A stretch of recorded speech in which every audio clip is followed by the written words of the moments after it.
অনেকদিন আগের কথা, একটি জঙ্গলে একটি সিংহ বাস করত। কিন্তু সিংহ ছিল অনেক অলস প্রকৃতির।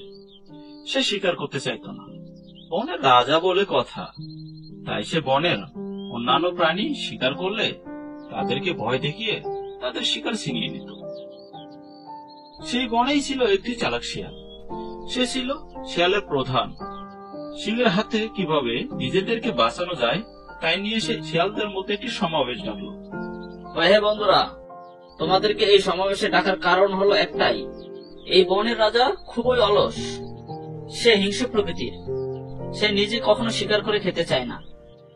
আমরা যদি কোনো শিকার করি, সে আমাদেরকে ভয় দেখিয়ে আমাদের শিকার সে ছিনিয়ে নিয়ে যায়। আমাদের কিছু একটা করতে হবে, তা না হলে আমাদেরকে না খেয়ে মরতে হবে। কি বলো তোমরা? হ্যাঁ হ্যাঁ হ্যাঁ হ্যাঁ হ্যাঁ, আমাদের কিছু একটা করতে হবে। সিংহকে উচিত শিক্ষা দেওয়ার জন্য তারা সবাই মিলে একটি বড় ফাঁদ তৈরি করলো। তারা সবাই বড় করে একটি গর্ত করতে লাগলো। তার উপর গাছের পাতা দিয়ে ঢেকে দেয়।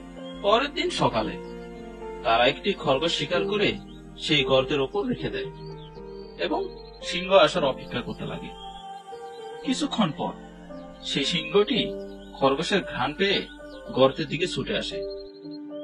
সিংহের এতই বেশি খিদে ছিল যে সে এদিক সেদিক না তাকিয়ে খরগোশটির উপর ঝাঁপিয়ে পড়ে এবং সাথে সাথে সিংহটি শিয়ালদের তৈরি করা গর্তের মধ্যে পড়ে যায় এবং সিংহটি ভয়ে গর্জন করতে লাগে। গর্জনের মাধ্যমে আকুতি করে বাসার জন্য। পরে শিয়ালগুলো গর্তের কাছে আসে এবং সিংহকে বলে, আজকে কেমন লাগে সিংহ রাজা?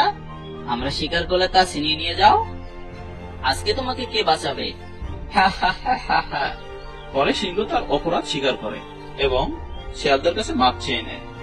শিয়াল মশাই, এবারের মতো আমাকে মাফ করে দাও। আমি আর এমন ভুল করব না। পরে শিয়ালরা তাকে মাফ করে দেয়। আচ্ছা, এবারের মতো মাফ করে দিলাম।